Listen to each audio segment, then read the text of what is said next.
안녕하세요. 부산부동산 스터디입니다. 27주차 주간 브리핑 해보도록 하겠습니다. 개가 짖어도 기차는 달린다. 누가 해서 유명해진 말인가요? 네, 부산 출신 김영삼 전 대통령이 해서 유명해진 말이죠. 유튜브가 짖어도 기차는 달린다. 아파트 값은 어차피 제 갈 길을 갑니다. 다만 그 현상에 대해서 제가 마음이 계속 싱숭생숭해서 잘 전달 못 드린 부분들이 있었는데, 가급적이면 어제 댓글을 보고 야, 안 되겠다, 이거 정말 가야 되겠다, 기차는 달려야 되겠다, 이 생각을 많이 했습니다. 먼저 살펴보시면은 주간 하락률, 부산이 1위 자리를 대구에게 내줬습니다. 0.4% 수준이던 하락률이 0.1%로 나오면서 대구가 하락률 1위를 차지했고, 나머지 사실상 다 비슷한 수준, 인천만 상승이다, 그 정도로 보시면 되겠고요. 오늘 제가 준비해드린 자료는 주택담보대출 신규 취급액 댓글 내용 중에 있었어요. 기준금리 3.5%지만 정책적으로 누르는 효과에 의해서 0.2 내지 0.4% 정도는 금리가 싸다, 요런 댓글이 있었어요. 그러면 그 신규 취급액, 주담대 신규 취급액과 한국은행 그 기준금리의 차이를 한번 비교해 보니까 이게 은행이 가져가는 몫이겠죠. 이 빨간색 선이 은행이 가져가는 몫인데, 평균적으로는 한 1.8%? 네, 요 근래 한 15년 동안의 평균을 보면은 아주 높았던 시기를 제외하면 한 1.8% 정도. 제가 막연히 기억하기로는 이 예대 마진을 한 1.5%, 크게는 1.5%, 2% 이상을 보던 시기도 있었죠.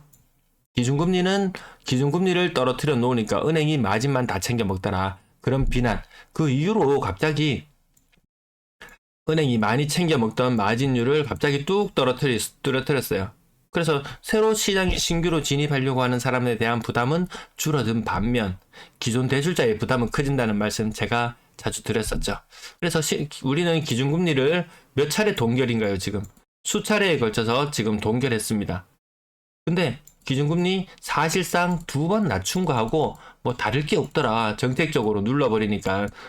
기준금리 우리는 3%의 시대에 살고 있다고 보면 됩니다. 미국은 기준금리 5.25%에서 이제 한 보름 정도 지나고 나면 5.5%를 올리죠. 이 격차가 거의 2배 정도 됩니다. 우리 신규 주담대 4%죠. 미국에서 신규 주택을 구입하려고 하면 대출 이율이 7%래요. 미국은 지금 현재 그러하다고 합니다. 우리 지나치게 해서 부동산 시장을 띄우면 PF도 해결되고 이것저것 다 해결될 것 같지만, 사람들이 이미 먹고 살기에 바쁜 사람들이 너무나 많더라는 거죠. 물가가 올라서 돈이 안 모이고 이자 비용에 대한 지출이 커져서 그렇게 계속 팍팍한 삶을 이어가는 거죠. 솔고노브의 차이냐, 아니냐, 요 정도 차이죠. 네. 외건업이 그 정도 차이 정도 보시면 되겠고, 아무튼 이것이 저는 좀 우려되는 부분이, 이게 억눌렸던 것이 다시 튀어서 은행이 아예 안 되겠다, 우리 은행채 발행하고 이런데도 돈 많이 들어가지고 안 되겠다, 운영상의 문제라든지 이런 것 때문에 우리 평균적인 예대 마진 1.5%는 먹어야 되겠다, 이렇게 생각하면 기준금리가 동결되는 상태더라도 또 시장금리는 저절로 올라갈 수 있겠죠.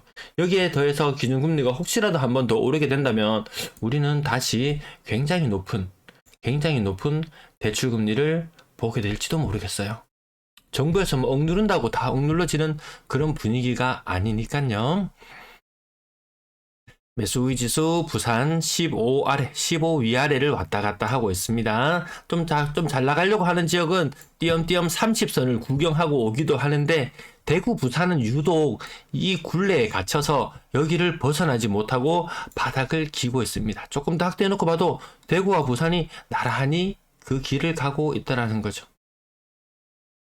이렇게 삐쭉삐쭉 튀어 올라서 잘 가는 지역처럼 보이는 대전이나 울산이나 광주나 인천이나 이런 지역을 봐도 매물이 같이 늘어나고 있습니다.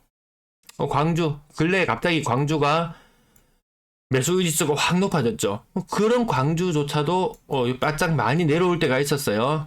요 기준일이, 매수의 지수가 나오는 기준일이 월요일이 기준일이에요. 그것 때문에 이게 지나치게 좀 낮아 보이는 그런 효과도 있지만, 결국 매도 물량이 늘어나면 매수의 지수는 올라갈 수가 없습니다. 아마 사람들은 이런 폭등, 과거 같은 이런 폭등세를 다시 재연출해 주기를 바랄지도 모르겠지만, 쌓여있는 매물이 줄어들지 않는 상태에서는 매수세가 아무리 강해진다고 한들 저 매물들을 다 씹어먹지를 못해요. 그래서 우리는 거래량을 예민하게 관찰하죠. 요 전주의 모습이에요. 대구 0.04, 부산 0.07, 0.10, 0.07. 부산은 지난주와 크게 변동 없는 모습을 보여주고 있습니다. 이 수치 또한 100% 믿을 건 아니다. 신고가 비율은 한 5% 정도 수준. 제가 매일 하는 1일 브리핑에서 이 신고가 의미 없다. 그래서 사실상 지금 의미 있는 것은 이 반등 실거래. 근데 반등에 제가 자꾸 힘을 줘서 말을 하게 되면은 오늘 몇 퍼센트 반등했네요. 어디가 반등했네요. 어디가 반등했네요. 라는 이야기를 반복적으로 하게 되면 지값이 계속 올라가는 것처럼 느껴지게 만듭니다. 그래서 제가 가격이 하락하던 시기에도 똑같은 말씀을 드렸어요. 가장 높았던 고점 기준으로 30% 떨어졌네요. 그 다음날도 30% 떨어졌네요. 그 다음날도 30% 떨어졌네요. 이 말씀을 드리면서 이거 매일 30%씩 떨어지는 거 아니에요? 이 고점 기준으로 했을 때 30% 떨어지는 거예요. 라는 그런 말씀을 드렸죠. 반등할 때도 몇 퍼센트 반등했네요. 몇 퍼센트 반등했네요. 근데 집 사라고 부채질 할 사람은 그렇게 방송하시고, 저처럼 높은 지점에서 계속 일정한 기준에서 말씀드리는 사람은 또 이렇게 말씀드리는 거. 제 스타일대로 댓글에 누가 뭐라고 달아도 요 스타일대로 계속 이 스타일대로 해온 게 벌써 1년 반이 지났는데, 아마 방송 오랫동안 청취해 주신 분들은 이해하실 거예요. 자, 주간 거래량 대구랑 부산이 비슷한 정도. 여기에 제가 큰 정책 이벤트나 규제 해제나 이런 게 있을 때마다 표시를 해줬는데요. 지금 요 구간에는 뭔가 표시를 해둬야 될 것 같아요. 왜냐하면 이렇게 많이 늘어났던 이 거래량을 뒷받침하는 것이, 뭐 금리 압박이라든지, 뭐 관치 금융이라든지, 뭐 이런 말을 좀 써놔야지 나중에 이 차트를 볼 때 조금 더 참고가 될 것 같아요. 대구 잘 나가네.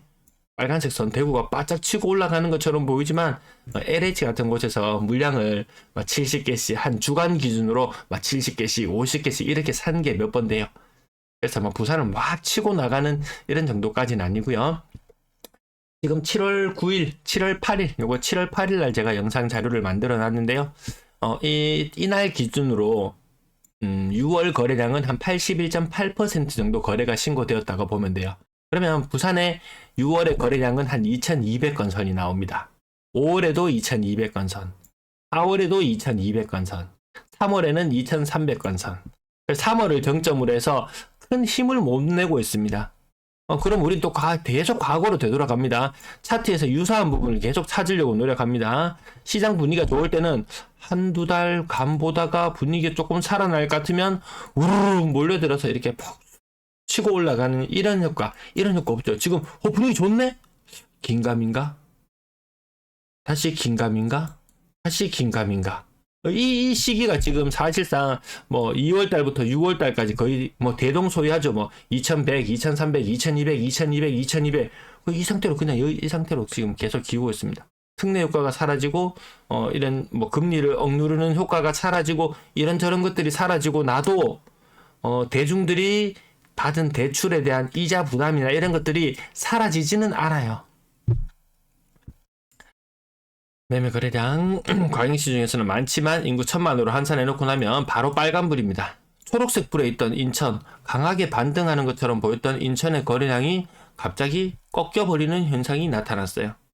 그래서 반등한다고 마냥 좋아하고 또 치고 올라가겠다, 이런 데 있잖아요. 높은 다리에 산 사람들은 쑥 떨어졌다가 반등하고 또 반등하고, 주식시장이나 이런 데서는 이거 기술적인 반등이니 데드캣 바운스니 이렇게 해서 어느 정도 다시 이것을 회귀하는 현상이라고 해야 되나요? 일정 부분 회귀하는 현상을 보이다가 다시 이렇게 이 하락하는, 이 무너지는 것은 이 역배열로 되어 가지고 이렇게 흘러가는 것은 별로 추천드리는 그런 것들은 아니죠. 아무튼 지금 이것이 만약에 역배열의 상태로 흘러가는 가운데 이런 모습이었다면, 근데 여기에서 반등을 맛본 사람은 조금만 더 올라가면 돼, 고지가 저기야 라고 하는 순간 고지에 닿기 전에 흘러내리는 게 가장 일반적으로 많이 나타나는 현상이었으니까, 그런 부분도 나 정말 극한의 상황에 내가 몰려서 죽다가 살았다 이런 사람들도 분명히 있을 거예요. 대출 많이 낸 사람들은 죽다가 살았는데 저까지만 정고점만 가면 내 반드시 처분하고 이제는 안정적으로 살아야지. 그런 기회들이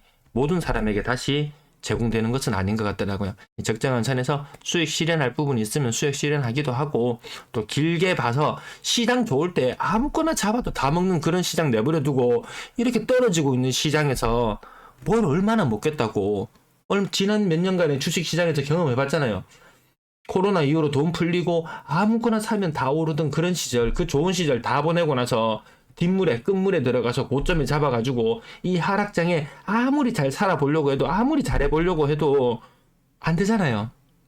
그래서 마음만 급해지면 결국 헛손질이 나가게 되고 재차 반복되는 매매를 하다가 깡통을 차게 되고, 그런 악순환이 비단 뭐 주식시장 여기서만 있는 것도 아니고 뭐 선물시장, 뭐 아파트 시장 어디든지 마음이 급해지는 사람들, 이런 현상들 한 템포 워워 해도 괜찮지 않겠습니까? 인구 1,000만으로 봤을 때 거래량 활발하지 않아요. 그게 저만의 생각이 아니고 이것이 대중의 생각이 이렇게 빨갛게 물들었다고 보면 그것이 맞을 거예요. 제가 선동한다고 이게 사람들이 움직일 사람이 누가 있겠습니까?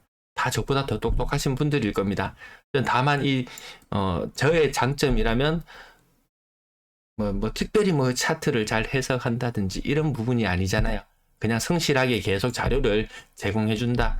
그것이 저의 장점인데, 저한테 쓴소리 해주신 분이 한 분 계셨습니다. 이제 제가 그 쓴소리 하는 댓글을 보고, 저거 정말 진심으로 해주는 댓글이구나. 그 쓴소리를 좀 달게 받는, 그런 생각을 가지기도 했었습니다. 네. 전세는, 부산 전세는 아시죠? 부영 사랑으로 때문에 모든 것이 조금 좋아 보이지만 실상은 또 그렇게 많이 좋지도 않습니다. 인구 매물은 부산이 인구 1,000만으로 환산했을 때 2위 자리를 차지하고 있고요. 시간이 좀 제법 길어졌네요. 전세 매물은 가장 많은 것처럼 보이고 인구 1,000만으로 환산했을 때도 가장 많은 도시와, 그러니까 이거 인구 330만의 도시, 230만의 도시, 300만의 도시, 140만의 도시, 140만의 도시, 울산은 110만인가요? 110만의 도시, 요런 거에 따라 가지고 인구 적은 도시가 전세 매물은 상대적으로 적어서 초록불로 보이는 것도 있어요. 근데 거래가 훨씬 더 인구빨 덜 받기 때문에, 거래가 훨씬 덜 되기 때문에 이게 초록색이라고 해서 이 시장이 엄청 좋네? 또 이렇게 해석하는 것도 아니에요. 네, 시청 감사합니다.